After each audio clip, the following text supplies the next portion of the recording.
Hey legends, welcome along to Hellmouth Hotline. I'm your host, Rodney Stewart, and yes, we're getting into the first part of the two-parter that ends off season 3 of Buffy the Vampire Slayer. This is Graduation Day, part 1, and there's not a huge lot that really happens in this episode. There's a new word for you, other than setting it up for part 2. More or less. We begin the episode with Faith coming to see this professor called Professor Worf, and she's there to pretty much just assassinate the man and kill him. So yes, she's got very, very comfortable with the whole killing thing at this point. And yes, the mayor sent her to do that there. This, of course, gets Buffy and Giles and who investigate, everything that's happening. Anya pops up more towards the end of this series. She reveals that she has previously seen an ascension, so she, having been a demon up to recently, now trapped in human form, has been about for a long, long time, so she's actually seen this happening in history. She was there, seen a guy that achieved an ascension, became a demon, and the thing that the Scooby Gang's not really in the know about at this point is that this isn't your run-of-the-mill demon that you've dealt with up to this point. Buffy, she's kind of well, this is my job. I've done this. I've dealt with demons on a major scale in the past. And Anya is like, you know what you've dealt with at this point, vampires, werewolves, that sort of thing, is the watered down version of what the demons really are. You haven't dealt with the exact 100% demon. It's been watered down in some shape or form. Of course, a demon in the human's body is a vampire, and werewolves is a similar sort of deal there. It's a human body transformed by a demon and whatnot. But she says what you're going to be dealing with here, this is the real McCoy. No watered down, half-assed demonness. This is going to be flat out, full your trousers time. You're either going to be dead at the end of this or not, and the chances of you even not dead are very slim. If that even made sense. Of course, the mayor at this point, he's at Sunnydale High because he's going to be doing the commencement speech or whatever you would call it, and the graduation. And so he literally just walks into the library in front of the Scooby Gang and just, full of confidence and whatnot. It's like, oh, this is where you make up all your little plans and whatnot. And Giles, having been sparring with Wesley, they were having a little bit of a duel, and he's got a couple of swords out, and he lifts one of them and just stabs the mayor through the chest with it. But of course the mayor is completely unharmed at this point, so he's just, pulls the sword out and throws it back to Giles and just does his James Bond villain impersonation and leaves.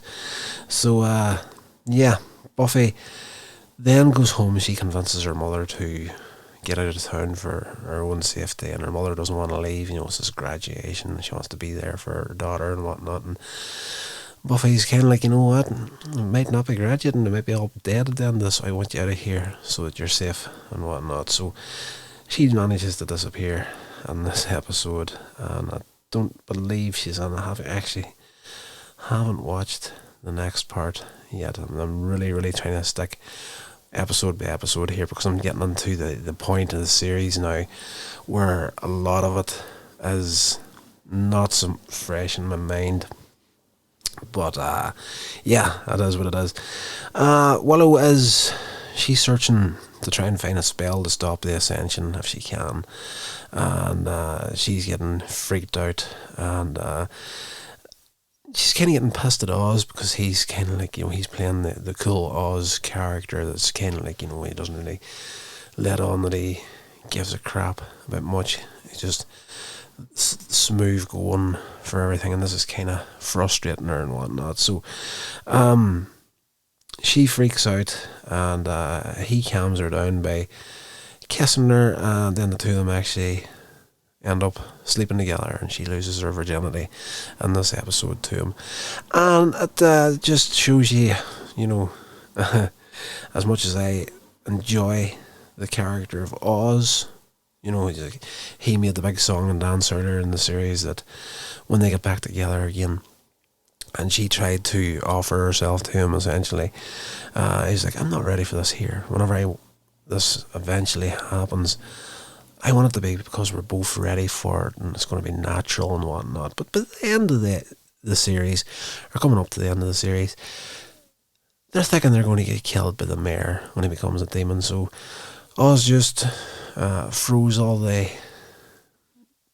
romantic gestures that he did earlier in the series, and he's like, I don't want to take advantage of you. I want to do this whenever it feels right for the two of us. And he pretty much just gets on her at this point to shut her up, and bit of a anticlimax, in my opinion. Anticlimax. Anyway, okay, we cut back to Angel and Buffy, and they go to the office of this guy, Professor Worf, that was killed at the beginning of the episode, and they discover that he had found bones of the demon of Akan, I want to say, and this leads the Scoobies to work out that this demon was a corpse. It was dead. So obviously, if it's a corpse, it's going to be dead. Idiot. But they're like, this means that the mayor, even though he's invincible now, they can do whatever the hell they want to him. They can't kill him at this point. So he's safe until the ascension. But the only good upside to this is because of these demon bones this guy found. And this is why the mayor wanted him out of the way, to try and hide this information, was the fact that once the mayor reaches evolves to the demon and the ascension, it means that he is then vulnerable then. He's a lot stronger. He's a full blood demon, but he's no longer invincible. If you can manage to cut his head off, he's going to be dead. So yes, sooner the better. Not a big fan of the mayor.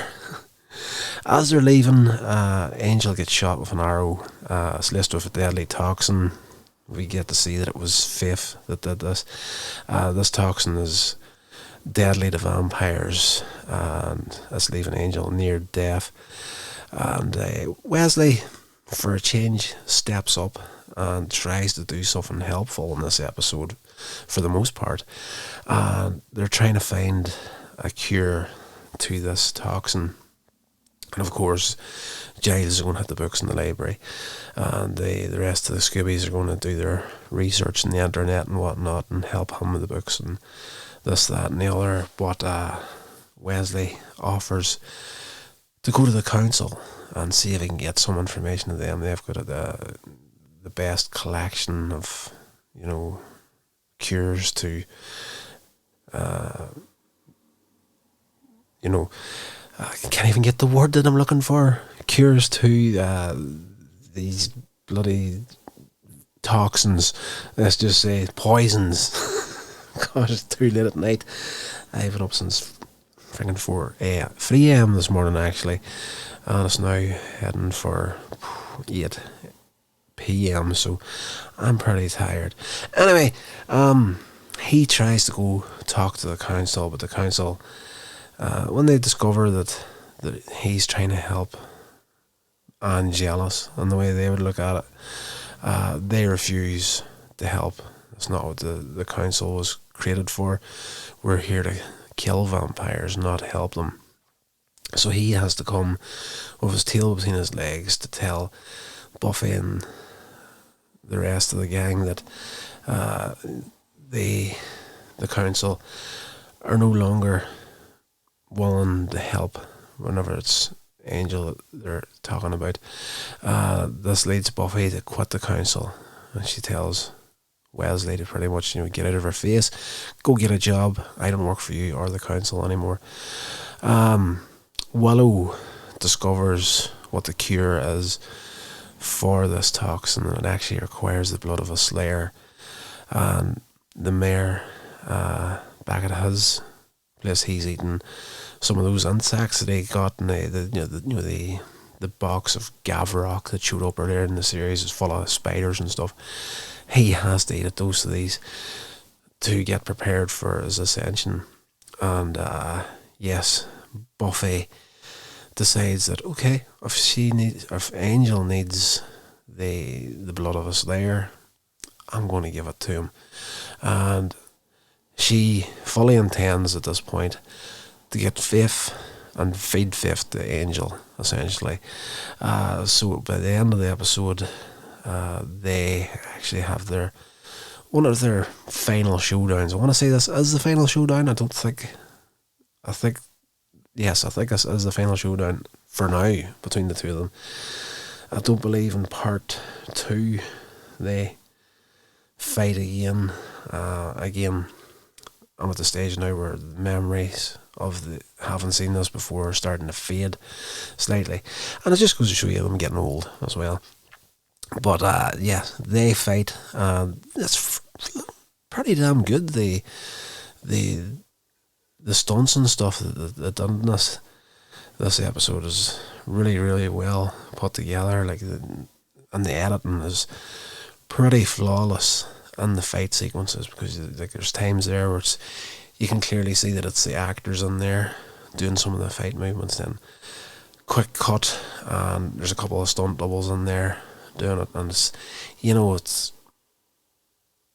very, the build of the stunt doubles is slightly bigger, I have to say, than the actors in this series. But if it's cut quickly enough, you don't really notice it. But for the most part, and I think it's probably just because I've spent so long learning this sort of stuff that it stands out to me more than it might stand out to anybody else. But very, very well done, this fight sequence at the end of the episode. But Faith the whole time is she's 100% sure that Buffy hasn't got it on her to actually go for the kill move, and for the most part she's right. But Buffy does indeed stab Faith in the stomach with the dagger that the mayor actually gave to Faith earlier in the season, and she's shocked, to say the least, and she's like, "You killed me," and but she knows what this is all about, and that her blood is possibly the cure for Angel. And so she decides, okay, if I'm going to die, Angel's going to die too. So they're on the roof of the apartments at this point, and she looks over the edge and she sees this truck coming, and at the last second she drops off the roof, lands in the back of the flatbed of the truck, and the truck drives off with her unconscious in the back. We think she's dead at this point, but yeah, not so much. So yeah, that's pretty much where we end off at in the episode. But you know what? It's fairly obvious what's going to happen at this point. If Buffy can't feed... Oh, God. I just realised where I was going with that. But I'm going to say it anyway. If Buffy can't feed Faith the Angel, she's going to feed herself the Angel. So that is going to happen, and my mind is a lot dirtier than it really should be. But it is what it is. Great little episode as far as stuff going on in it. Not a huge lot. The kids more or less getting ready for graduation day. The opening of the episode is the kids running around signing each other's yearbooks and whatnot, and like people actually hit each other's guts are now signing each other's books and whatnot. Yeah, that's a fairly decent episode. I really did enjoy this one a lot more than I was actually giving this season credit for whenever we get into it. It is nice to see Harmony popping up in this episode as well. Haven't really seen much of her recently, but she does tend to pop up every once in a while in this throughout the series. And the spin-off Angel, she had a fairly forward part coming up towards the end of the run of that, if memory serves. The mayor, I have to say, I'm not a huge fan of him, but he does have moments. I have to say, now, when I first watched season 3, he annoyed the living piss out of me. I just didn't like the character at all. But I don't know whether it's just now that I'm older and I can kind of relate to the character a little bit more on a more mature level and whatnot. But there's something about that trying to be a smart ass when he's really not, sort of a deal that I'm not a big fan of. Another thing that did pop up in this episode was Principal Snyder and the mayor have a moment at the beginning, close to the beginning of the episode, whenever they're getting ready for the graduation day, and Snyder's showing the mayor around the hall, whatever way they've got things set up with the seating and whatnot and the stage, what they're expecting the mayor to do and when to do it and whatnot. And the mayor is like, what, we haven't forgotten everything that you've done here in this town, and this is as much your day as it is mine, and we're going to be really paying you for the amount of work you've done, keeping things quiet and under wraps, never needed to be done. And you can, by the end of this, you can consider that bill paid and full. And chances are Principal Snyder is going to get eaten by the end of the next episode. Of course, played by the legend Armin Shimmerman, who of course I prefer as Quark in Star Trek DS9. So yes, on that note, there's also a Star Trek podcast coming from Coins Age Media. Doesn't happen nearly enough, but it is there, and all been well, I'll get an episode of that up either tonight or tomorrow night. So if you fancy checking out that, it's not just Star Trek. At this point it is, but moving forward, we're going to be bringing in some more science fiction of some sort into it. And it's a long run podcast. I've fallen off badly with it, but it's a podcast just like this one. I'm going to be trying to keep going as often and as regular as possible. So if you fancy science fiction, go over and check it out. Skim Me Up Body should be available on all your podcast platforms of choice. Or you can check out my website, coinsagemedia.com. You'll get a link right there to go straight to it. And yes, as far as this podcast goes, if you're enjoying it, let me know in the email, Hellmouth Hotline at gmail.com, and hit me up, let me know how I'm doing for you and how I can do it better for you and all that good stuff. And if you're not followed the show yet, please follow and rate and review, all that good social media stuff. So right guys, until the next episode, I hope you're staying safe, and I'll talk to you then. This has been a production of Coins Age Media. Thank you so much for listening.